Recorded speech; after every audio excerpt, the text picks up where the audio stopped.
Congrats, and yeah, we'll get started. So anybody fire away.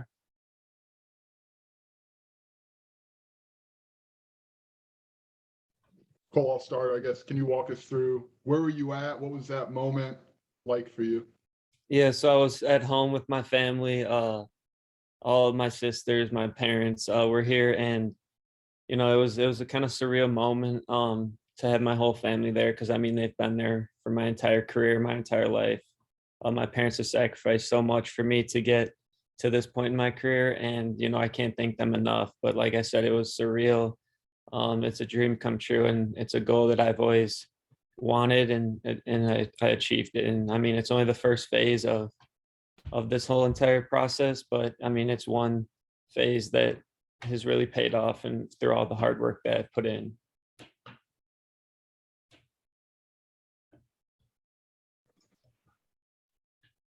Did you have a Did heads you up? get a sense? I'm sorry, Joey, keep going. No, go ahead, Scott. Okay, hey, Cole, did you have a heads up from Miami?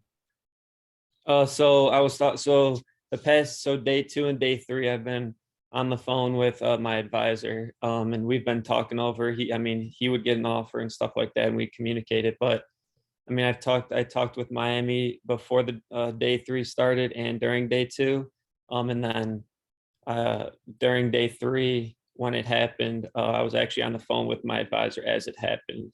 So they didn't. It was like because there was like they were busy doing picks. I mean, some of their guys got picked earlier than they wanted to or that they were going to pick. So it kind of all happened at one time. So, but I mean, like I said, I talked to him before the draft started that day, and I knew it was either going to be them or Detroit. So Did they give you a game plan ahead of time? Hey, if we draft you, this is what we like. This is where we want to, work with your skills or sharpen this or develop something. Or is yeah, that to be determined? so I'll be actually on phone calls here this today and tomorrow, just choosing when, not choosing, but telling me when I'll head down to Miami. It should be either this weekend or early next week at the latest. So I'll head down there, and then we'll do a whole like all their draft prospects that they got. We'll do a whole like evaluation, and then usually next year they said that they'll start throwing me. They said maybe at the end of this minor league season they'll throw me, but it should be next season. But they didn't tell me a place yet, so that's still to be determined. Are you more or less then shut down for the rest of the year? I believe so. Yes, Okay. And are you willing to say you're taking your talents to South Beach? I am. I'm taking my talents to South Beach. Thank you. Congrats, man. Thank you. So Cole, just what do you maybe think about this process where, I mean, the draft is obviously later than it used to be, and you might not get a chance to pitch until next year. Just kind of how do you view maybe the changes that have been made? Yeah, so I mean, like I said, it's a dream come true, and I've known friends that have gone through this process as well. But I mean, just to get the opportunity to play professional baseball with Miami Marlins is unbelievable for me and my family. But like you said, the changes, it's going to be unique since I mean, we stopped our season or like 2 months ago or something like that. So I mean, I've still been throwing and keeping it kind of like how it was during the season with like throwing intense bullpens on Friday, and then usually on Monday I'd get a bullpen in. But the changes are going to be unique, but I'm looking forward to it. So, I mean, with the chance you don't pitch again until next springs, I mean, do you have an idea of maybe what the time in between will be like for you, just in terms of keeping your arm healthy and just maybe still going through a lot of the same process without the games? Yeah, so I'm not 100% sure on what I'll be doing, but I would imagine that they might put me into like a fall league or something like that, a winter league before. They haven't really told me yet. They'll probably tell me here in the next couple of days or when I get down there. But I would imagine I'd be doing that. And if it's not that, then it's probably staying down there and working on bullpens, working with their pitching coordinators and all their staff with like technology and stuff like that to try and develop pitches, get pitches better, and then work towards getting me ready for that next season.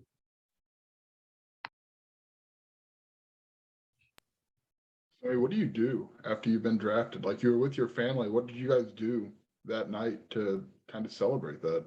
Yeah, so I mean, like I said, it was a surreal moment, having my whole family here. And then day two, my best friend Ryan Ritter got drafted. So I mean, we kind of talked with them and did something with them. We went out to eat with them and just hung out with them for the day because it was both our families. I know me and him have been friends since we were in preschool. So we played all baseball, basketball, football all together, and we've always played baseball together. So it's kind of, like I said, surreal for both of us. And so we kind of just hung out with each other, our families, and we just had a good time. Yeah, I'm assuming you probably maybe leaned on him a lot as you guys went through the process together. Did you have any Illinois teammates that you kind of fish for information from or look for guidance to get through this? Yeah. So, I mean, I'd say the two biggest ones in this whole process were Coach Allen, since he's been through it. He's been on the professional field. So I've kind of guided with him. I talked with him after day two about everything and stuff like that. So he kind of helped me and guide me through this. But then I'd also say Andrew Hoffman, and Nathan Lavender. Those two have really helped out with communication about how it all happened for them, their experiences throughout this process, and then also talking to me about how it is in the minor leagues now for them. So they both have been, all three of them actually have been super supportive of me. And I can't thank them enough. Hey, Cole, to tell us about your pitching a little bit. What pitches do you have? What are you going to bring to the Marlins organization? What role do you see for yourself? Yeah, so I throw three pitches, well, four pitches, but three technically. I throw four-seam fastball, two-seam fastball, changeup, and slider. And I feel like for me going into the Marlins organization, I'm going to be a starter over there through the minor leagues, and then obviously if something happens or they need a certain bullpen position or something like that, I think that I'm well diverse, especially since I was the closer my sophomore year at Illinois. So I feel like I'm kind of diverse in that area. But like I said, I think I'm going to be a starter as I jump into their organization. And a timetable is a little bit different for a college prospect than a high school prospect. What is the projection for you? Getting ahead of you a little bit here, but if to get to the major leagues, how long do you see that time frame? Yeah, so I mean, it really depends on what they have in their farm system already. I know that they have a lot of young guys that have been getting moved up here fairly quickly. Like I said, it comes down to me and my arsenal and my athletic ability and pitch ability and stuff like that. I need to go out there and perform and prove myself in order to get that opportunity at the big leagues. But I mean, for me, talking about myself, I think that it could take me a couple of years to get up there, but I do feel very confident in that I will be a big leaguer one day. Thanks, Cole. Thank you.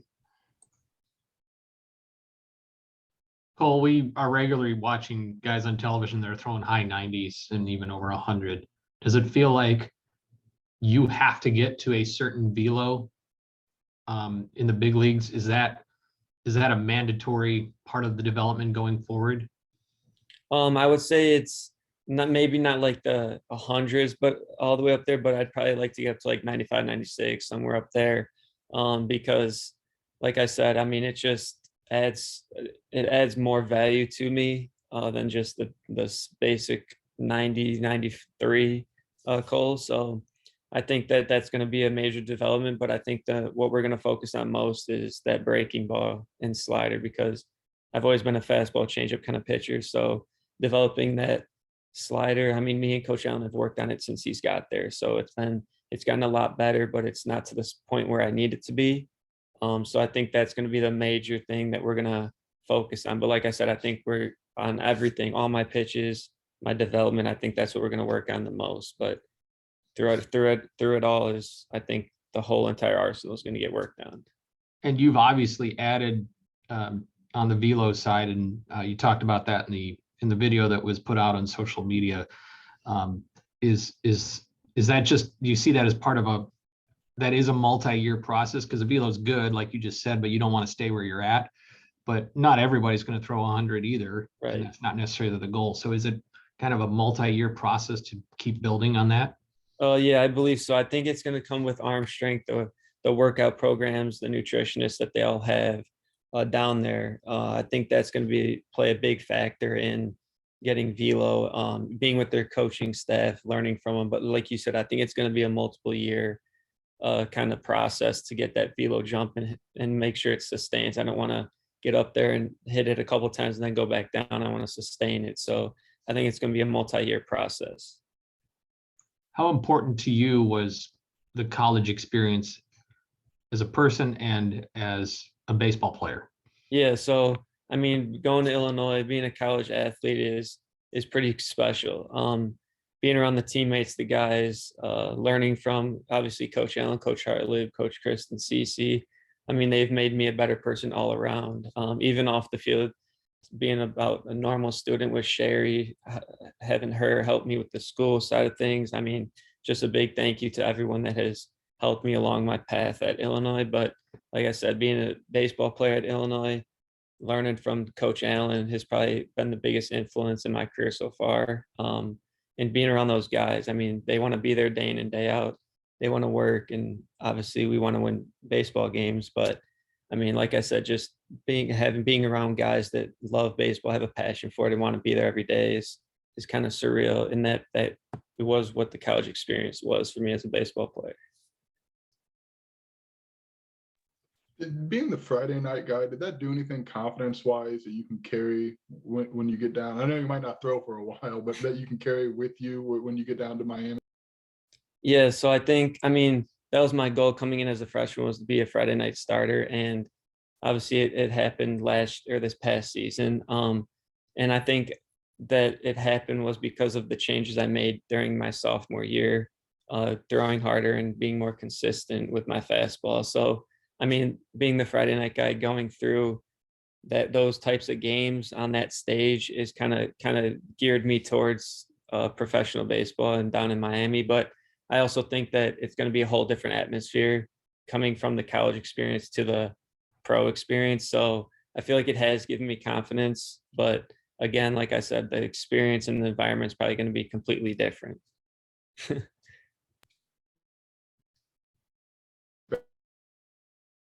Cool. Congrats, man. Thank you. Wait, you said what? Coach said congrats, man. Oh, thank you.